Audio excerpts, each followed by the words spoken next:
ज़मीर TV देखने वाले तमाम दर्शकों का स्वागत है। हमारी कोशिश रहती कि आपको नई जानकारियां उपलब्ध कराएं।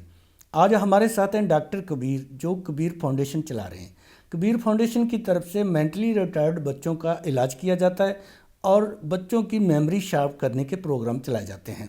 जैसे आप जानते हैं कि हमारे देश में एलोपैथी, आयुर्वेदिक और होम्योपैथी के ज़रिए इलाज किए जाते हैं, लेकिन डॉक्टर कबीर वैदिक उपचार के साथ इलाज करते हैं। आओ इनसे जानते हैं। डॉक्टर कबीर जी, स्वागत है आपका। सबसे पहले दर्शकों को अपने प्रोफेशन के बारे में बताइए। सबसे पहले आपका नमस्कार और ज़मीर टीवी को देखने वाले सभी दर्शकों को मेरी तरफ से नमस्कार, आदाब, सत श्री अकाल। जैसे हम प्रोफेशन की बात करें तो हमने अभी यहाँ पे नए फाउंडेशन की शुरुआत की है, द कबीर फाउंडेशन। और द कबीर फाउंडेशन जो है वो अलग अलग स्ट्रीम में वर्क कर रहा है। जैसे अपने प्रोफेशन में हम जाते हैं तो पहला जो हमारा स्ट्रीम रहता है वो है memory enhancement program. Memory enhancement program में हम बच्चों की याददाश्त को कैसे इंप्रूव कर सकते हैं। तो यहाँ पे जब बच्चा जो है वो किसी भी बुक्स वगैरह को पढ़ता है और पढ़ते ही वो चीज़ें उनको याद हो जाती है, तो ये मेमोरी एनहांसमेंट का प्रोग्राम है। सेकंड जो हमारी स्ट्रीम है वो है वैदिक मैथमेटिक्स। वैदिक मैथमेटिक्स जो है वो भी हमारे मानसिक विकास या मानसिक बौद्धिक विकास जो है उसको कैसे हम इन्हांस कर सकते हैं बच्चों का, या कैसे हम उसको लेवल को ऊपर उठा सकते हैं। तो उसके लिए हमने कंप्लीट एक वैदिक मैथमेटिक्स का प्रोग्राम तैयार किया है। और थर्ड जो है वो है हमारा मेंटली रिटार्डेड बच्चों के साथ में वर्क। तो मेंटली रिटार्डेड बच्चों के साथ में हम कुछ एक्सरसाइजेस के थ्रू, कुछ जिसको हम बात करते हैं जैसे हीलिंग वगैरह, तो थेरेपी वगैरह, तो उनके साथ में हम वर्क करते हैं। यही प्रोफेशन आपने क्यों चुना? अगर हम इसी प्रोफेशन की बात करें, जैसे मैं थोड़ा बैक साइड में जाता हूँ मेरे बचपन की तरफ, तो मैं आपको बता दूँ कि मेरे बचपन में अगर हम देखें तो हमारे घर परिवार में संतों का आना जाना शुरू से ही रहा है। जैसे आपने अपनी ओपनिंग में भी बात की थी कि मैं कबीरपंथी हूँ, तो कबीरपंथी हूँ तो जाहिर सी बात है कि हमारे घर पे संतों का तो आना जाना रहा होगा। तो संत जो है वहाँ उनके साथ उठना बैठना, उनके साथ बात करना, तो वो सारी जो चीज़ें हैं, तो यही एक लाइक शुरुआत होती है कि आपके साथ में कौन उठता बैठता है, आपको किस तरह के ज्ञान मिलता है, आप किन लोगों के साथ में रहना आप पसंद करते हो, किन के साथ में आप रहते हो, वहाँ से आपको क्या सीखने को मिलता है। तो वहीं से इन चीज़ों की शुरुआत हुई है। जैसे आपने बोला कि आपके घर में संतों का आना जाना रहता था, किसी संत महापुरुष से आपने सीखा? हाँ, जैसे अगर हम संत महापुरुष की बात करें तो मैं खुद गुरु धारणा कर रखी है।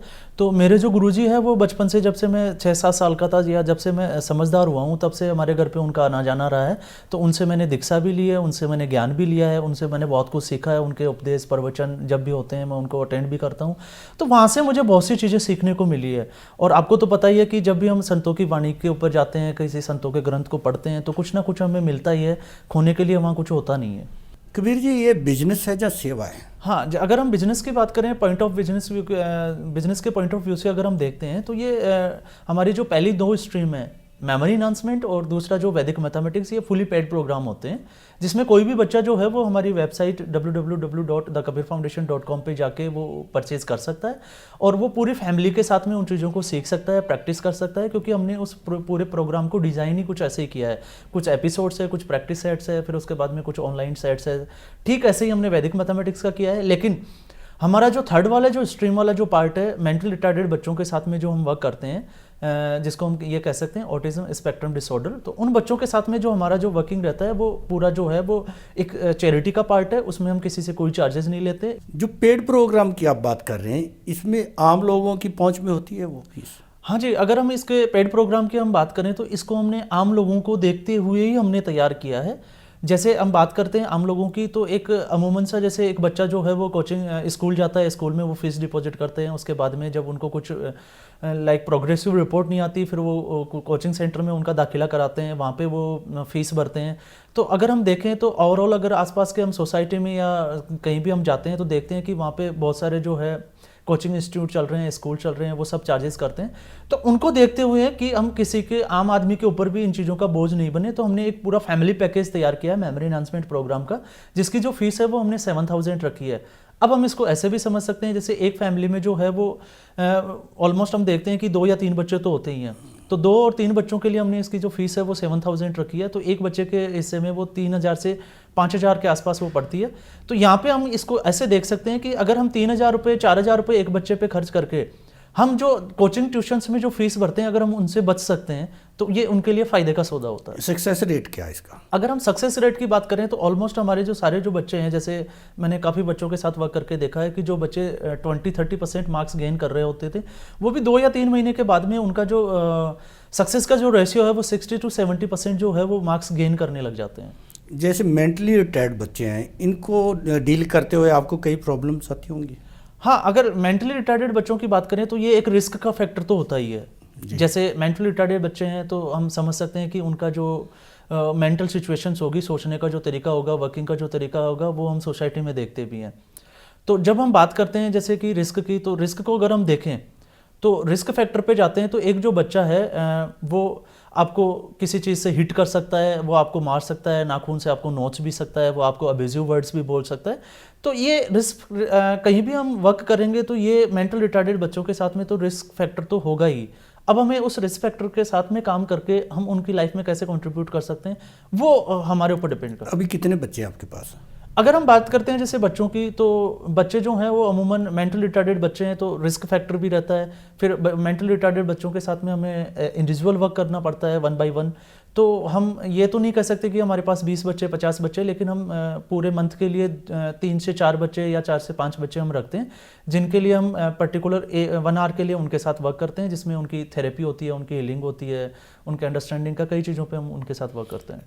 डॉक्टर कबीर, आप एक बड़ा नेक कार्य कर रहे हैं, इसके लिए आगे आपका क्या विज़न है?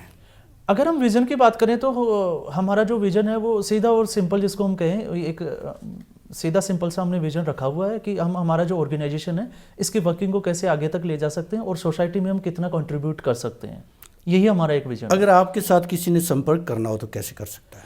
हाँ, अगर किसी ने हमारे साथ संपर्क करना है तो वो हमारी वेबसाइट www.thekabirfoundation.com पे भी वो जा सकते हैं, या kabirfoundationpatiala@gmail.com पे भी वो मेल सेंड करके और हमारे से संपर्क कर सकते हैं। और हमारी वेबसाइट पे हमारे ऑफिस के नंबर्स वगैरह वो सारी चीज़ें वहाँ पे दी हुई है। कबीर जी, जैसे मैंने आपसे बात की थी, पहले हम बात कर रहे थे तो आपने बात की थी साधना की, ध्यान की बात की थी, ध्यान से आप जो मनोचिकित्सा की बात कर रहे थे। अभी तो आप बच्चों की बात कर रहे हो, बच्चों को डील कर रहे हो।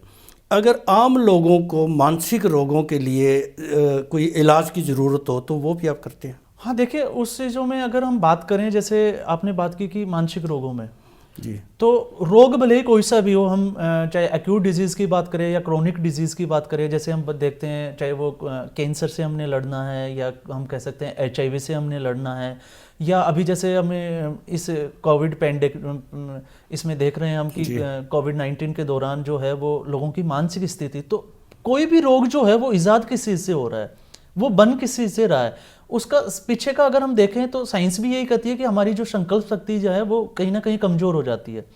और संकल्प शक्ति कमज़ोर होने की वजह से हमारे दिमाग में बहुत से नेगेटिव थॉट्स भी आते हैं, और उन नेगेटिव थॉट्स के आने से वो धीरे धीरे जो है वो मानसिक बीमारी जो है वो डिजीज़ में चेंज होने लग जाती है। ये ध्यान विधियों से करते हो आप? हाँ, अगर हम इसकी बात करें, अगर तो ध्यान का मतलब होता है कि हम पर्टिकुलर हमारा जो ब्रेन है उसको किसी एक पॉइंट पे फोकस कराना, ये हम ध्यान को समझ सकते हैं।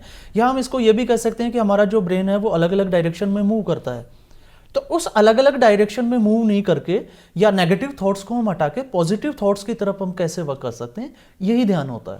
कबीर जी, आपसे जानने के लिए, आपसे सीखने के लिए बहुत कुछ है, लेकिन समय इजाज़त नहीं दे रहा। समय की बंदिश में रहते हुए आपसे बात करनी पड़ेगी। आगे वाले जो एपिसोड्स हैं उसमें से आपसे बहुत कुछ सीखेंगे, और जो मनोचिकित्सा की बात है, जो आज लोग मनोरोगों से पीड़ित हैं, उसके बारे में बात करेंगे। आज इतना ही। आपका बहुत बहुत धन्यवाद, आपने समय निकाला। शुक्रिया। आपका भी बहुत बहुत धन्यवाद, और फिर से जमी टीवी के सभी दर्शकों का मेरी ओर से बहुत बहुत धन्यवाद। शुक्रिया। आज हमने डॉक्टर कबीर से बात की और जाना उनकी फाउंडेशन के बारे में कि उनकी फाउंडेशन कैसे मेंटली रिटायर्ड बच्चों को ठीक करती है और बच्चों की मेमोरी को कैसे शार्प किया जाता है। अगर आपकी मेमोरी कमज़ोर है, आपको भी बातें भूलती हैं, तो आप कबीर फाउंडेशन से संपर्क कर सकते हैं।